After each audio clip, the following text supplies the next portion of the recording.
ನಿನ್ನೆ ಎಕ್ಸಾಕ್ಟ್ ಆಗಿ ಎಷ್ಟೊತ್ತಿಗೆ ಅವ್ರು ಇನ್ನಿಲ್ಲ ಅನ್ನೋಂಥದ್ದು ಗೊತ್ತಾಯ್ತು. ಜೊತೆಗೆ ಅಂತ್ಯಕ್ರಿಯೆಗೆ ಹೇಗೆಲ್ಲ ಸಿದ್ಧತೆ ಆಗ್ತಾ ಇದೆ, ಯಾರೆಲ್ಲ ಬರ್ತಾ ಇದ್ದಾರೆ ಅಂತ?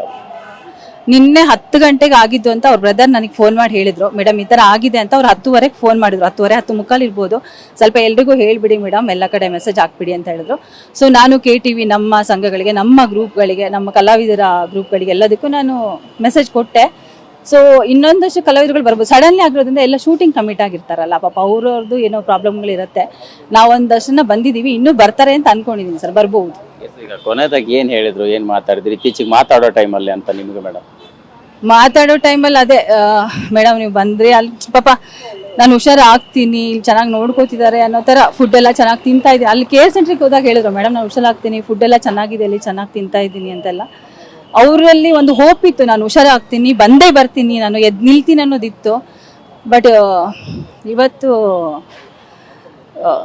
ಈ ಥರ ನೋಡ್ತೀವಿ ಅಂತ ಅನ್ಕೊಂಡಿಲ್ಲ ಸರ್. ಕೊನೆಗೆ ಒಬ್ಬ ಕಲಾವಿದನ ಸಂಕಷ್ಟ ಹೆಂಗಿತ್ತು ಅನ್ನೋದು ಕೂಡ ಹೇಳ್ಕೊಂಡಿದ್ರು. ಆರ್ಥಿಕ ಸ್ಥಿತಿ ಕೂಡ ಕಷ್ಟ ಆಗಿತ್ತು ಮ್ಯಾಮ್ ಅವ್ರಿಗೆ. ಅದೆಲ್ಲವೂ ನಿಭಾಯಿಸುವಂತ ನಿಟ್ಟಿನಲ್ಲಿ ಏನಾದ್ರು ಪ್ರಯತ್ನಗಳು ಆಗ್ತಾ ಇತ್ತಾ ಅಂತ? ಹಾ ಸರ್, ಖಂಡಿತ. ನಾವು ನಮ್ಮಷ್ಟು ಕಲಾವಿದರುಗಳು ಸಹ ಹೆಲ್ಪ್ ಮಾಡಿದ್ದಾರೆ. ನನ್ನ ಕಡೆಯಿಂದ ಸ್ನೇಹಿತರುಗಳು ಸಹ ತುಂಬ ಜನ ಹೆಲ್ಪ್ ಮಾಡಿದ್ದಾರೆ.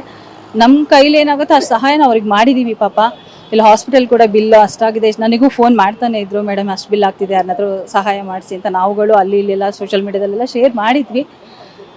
ಬಟ್ ಏನು ಗೊತ್ತಾ ಸರ್, ದುಡ್ಡು ಇವತ್ತು ಬರುತ್ತೆ ನಾಳೆ ಹೋಗುತ್ತೆ, ಅವರೇ ಇಲ್ವಲ್ಲ ಅನ್ನೋದು ತುಂಬ ಬೇಜಾರಾಗ್ತಿದೆ ಸರ್. ಇಷ್ಟು ದುಡ್ಡು ಖರ್ಚು ಮಾಡಿನೂ ಅವ್ರು ಇಲ್ವಲ್ಲ ಅಂತ ಬೇಜಾರಾಗ್ತಿದೆ. ಅಂತ್ಯಕ್ರಿಯೆಗೆ ಹೇಗೆ ಸಿದ್ಧತೆ ಆಗ್ತಿದೆ, ಎಲ್ಲಿ ಮಾಡುವಂತ ಪ್ಲಾನ್ ಆಗಿದೆ ಅಂತ? ಅವ್ರ ತಮ್ಮ ಹೇಳ್ತಿದ್ದಾರೆ ಇಲ್ಲೇ ಎಲ್ಲಾದ್ರೂ ಹೆಬ್ಬಾಳದ ಹತ್ರ ನಾವು ಇದು ಮಾಡ್ತೀವಿ ಅಂತ ಹೇಳ್ತಿದ್ದಾರೆ ಸರ್. ಮನೆಗೇನು ತಗೊಂಡು ಹೋಗಲ್ಲ ಅಂತ ಅನ್ಸುತ್ತೆ, ಇಲ್ಲೇ ಎಲ್ಲರೂ ನೋಡ್ಬಿಟ್ಟು ಇಲ್ಲೇ ಹತ್ರದಲ್ಲಿ ನಾವು ಇದು ಮಾಡ್ತೀವಿ ಅಂತ ಹೇಳ್ತಾ ಇದ್ದಾರೆ. Thank you sir.